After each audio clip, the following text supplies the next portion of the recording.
Assalamualaikum warahmatullahi wabarakatuh. Perkenalkan, saya dengan Listiawati dari Prodi Manajemen. Saya akan menyampaikan mengenai pemeliharaan dan reliabilitas. Definisi pemeliharaan. Pemeliharaan adalah suatu kombinasi dari berbagai tindakan yang dilakukan untuk menjaga suatu barang atau memperbaikinya sampai suatu kondisi yang bisa diterima. Menurut Patrick, maintenance adalah suatu kegiatan untuk memelihara dan menjaga fasilitas yang ada serta memperbaiki, melakukan penyesuaian atau penggantian yang diperlukan untuk mendapatkan suatu kondisi operasi produksi agar sesuai dengan perencanaan yang ada. Kemudian tujuan maintenance. Berikut ini tujuan utama dari maintenance menurut Corder dan Assaouri. Yang pertama yaitu memperpanjang usia kegunaan aset. Yang kedua, menjamin ketersediaan peralatan dan kesiapan operasional, perlengkapan serta peralatan yang dipasang untuk kegiatan produksi. Yang ketiga, membantu mengurangi pemakaian atau penyimpangan di luar batas serta menjaga modal yang ditanamkan selama waktu yang ditentukan. Yang keempat adalah menjaga kualitas pada tingkat yang tepat untuk memenuhi apa yang dibutuhkan oleh produk itu sendiri dan kegiatan produksi yang tidak terganggu. Yang berikutnya yaitu menekan tingkat biaya perawatan serendah mungkin dengan memaksimalkan kegiatan perawatan secara efektif dan efisien. Yang berikutnya yaitu memenuhi kebutuhan produk dan rencana produksi tepat waktu. Yang berikutnya meningkatkan keterampilan para supervisor dan operator melalui kegiatan pelatihan yang diadakan. Dan yang terakhir adalah menghindari kegiatan maintenance yang dapat membahayakan keselamatan para pekerja. Jenis-jenis maintenance. Kegiatan pemeliharaan atau maintenance dibagi menjadi 5 jenis, yaitu preventive maintenance, corrective maintenance, breakdown maintenance, schedule maintenance, dan predictive maintenance.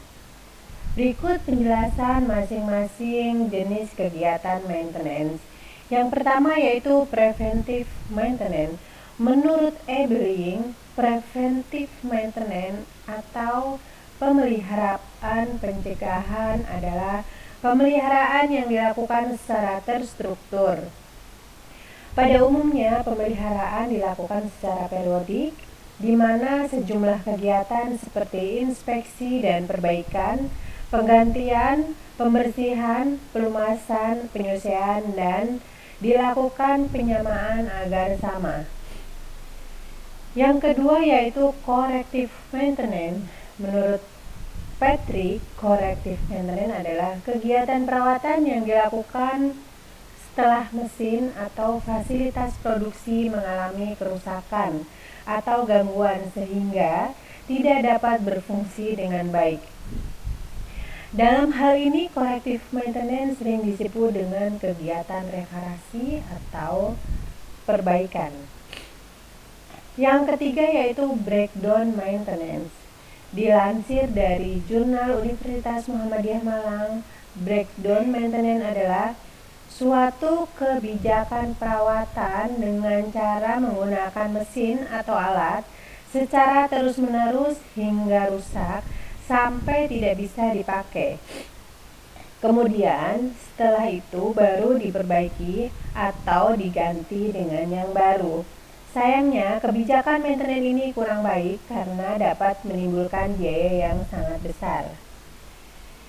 Yang keempat yaitu schedule maintenance. Perawatan ini dilakukan untuk mencegah terjadinya kerusakan atau perawatan dilakukan secara periodik dalam kurun waktu tertentu. Rentang waktu perawatan dapat ditentukan berdasarkan pengalaman, data-data yang telah disimpan, dan rekomendasi dari pabrik pembuat atau alat mesin yang bersangkutan. Kemudian yang kelima yaitu predictive maintenance. Jenis maintenance ini yang terakhir adalah predictive maintenance, di mana perawatan ini dapat diartikan sebagai strategi perawatan pencegahan. Artinya, perawatan dilakukan secara rutin untuk mengetahui adanya kendala pada alat atau mesin sehingga keselamatan kerja dapat terjamin lebih baik. Kemudian manfaat melakukan maintenance. Maintenance dilakukan bukan tanpa alasan, sebab kalau suatu alat atau mesin tidak dilakukan maintenance secara rutin, maka bisa timbul kerusakan yang parah dan akhirnya mengeluarkan biaya yang besar untuk perbaikan. Untuk perbaikan, mengurangi resiko kerusakan saat digunakan. Bayangkan jika pemakai sedang melaksanakan tugas dengan menggunakan suatu alat, lalu tiba-tiba saja alat itu rusak dan nggak bisa dipakai, tentu pekerjaan kamu akan terhambat. Maka dari itu, sebaiknya selalu dilakukan maintenance secara berkala agar alat tidak mudah rusak dan pekerjaan jadi lebih cepat selesai. Kemudian yang kedua yaitu memperpanjang usia alat. Manfaat lainnya dengan melakukan maintenance adalah memperpanjang usia alat. Tentu ketika kamu memiliki sebuah alat, harapannya adalah dapat berfungsi secara optimal dan bisa dipakai dalam waktu yang lama. Yang ketiga yaitu meningkatkan keselamatan kerja. Bagi pekerja yang sehari-hari bersentuhan langsung dengan alat berat, tentu ada kekhawatiran jika alat tersebut tiba-tiba rusak dan mencelakai dirinya. Nah, manfaat dari dilakukan maintenance adalah meningkatkan keselamatan para pekerja. Sehingga ketika alat tersebut digunakan setiap hari, tidak akan perlu khawatir karena sudah dilakukan pemeliharaan secara rutin.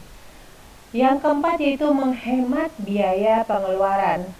Manfaat yang terakhir dengan melakukan maintenance adalah menghemat biaya pengeluaran.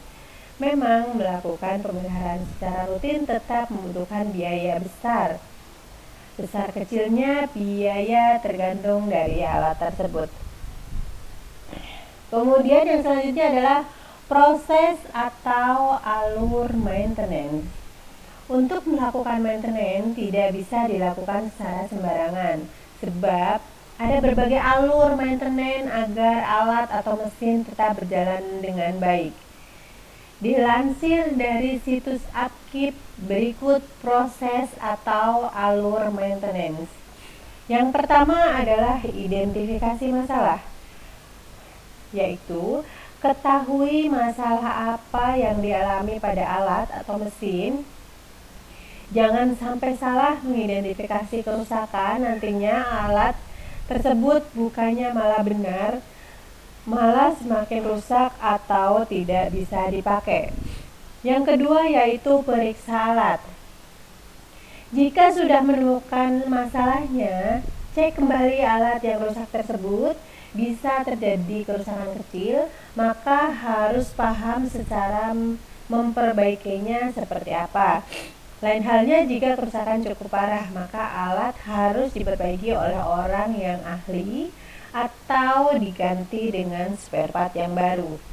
Yang ketiga yaitu tentukan bagaimana kerusakan harus diperbaiki. Kita harus paham bagaimana cara memperbaikinya. Kalau dirasa tidak mampu dan gak yakin bisa diperbaiki secara benar, maka sebaiknya serahkan kepada yang ahli. Yang keempat, pastikan suku cadang tersedia. Jika sampai ketika pemakai sudah membongkar alat tersebut untuk diperbaiki, namun suku cadang yang baru ternyata tidak ada, maka dari itu pastikan suku cadangnya tersedia agar proses pemeliharaan berjalan lancar. Kemudian tentukan kapan maintenance selesai. Tentukan waktu secara pasti kapan maintenance akan selesai, sebab alat atau mesin tersebut akan digunakan kembali untuk bekerja atau pemeliharaan belum juga selesai, maka Hal ini dapat mengganggu jalannya pekerjaan. Kemudian yang keenam adalah kumpulkan data dari maintenance. Agar tidak lupa, catat kapan dan alat apa saja yang harus dilakukan maintenance secara berkala. Jangan sampai ketika melakukan pemeliharaan pada waktu yang akan datang, kamu lupa karena tidak sempat dicatat. Contoh maintenance. Maintenance pada alat atau mesin bisa kita temui dalam kehidupan sehari-hari, mulai dari alat yang berukuran kecil sehingga sekalipun wajib dilakukan maintenance agar dapat berfungsi normal dan mencegah risiko kerusakan pada waktu yang akan datang. Berikut contoh maintenance yang sering kita lihat dalam kehidupan sehari-hari. Yang pertama yaitu mengecek alat pemotong rumput agar bisa dipakai setiap hari. Yang kedua yaitu menambal selang yang bocor agar tidak luber. Kemudian yang ketiga melumasi mesin motor agar mesin tidak cepat panas dan rusak. Perbedaan maintenance dan repair. Jika diterjemahkan dalam bahasa Indonesia, kata repair memiliki arti perbaikan. Lalu dikutip situs Maintenance X, sebenarnya baik maintenance ataupun repair memiliki makna yang hampir sama. Sebab secara teknis, repair juga bisa masuk dalam pekerjaan maintenance. Yang jadi pembeda di sini adalah maintenance dilakukan untuk memelihara suatu alat agar mencegah kerusakan cukup parah, sementara repair adalah memperbaiki alat yang rusak agar bisa berfungsi secara normal. Dari penjelasan mengenai maintenance beserta pengertian fungsi, jenis, manfaat, hingga contohnya, jangan lupa untuk rutin melakukan pemeliharaan pada alat mesin kerja kamu agar berfungsi secara normal dan bisa dipakai dalam jangka waktu yang lama. Demikian yang dapat saya sampaikan. Terima kasih. Wassalamualaikum warahmatullahi wabarakatuh.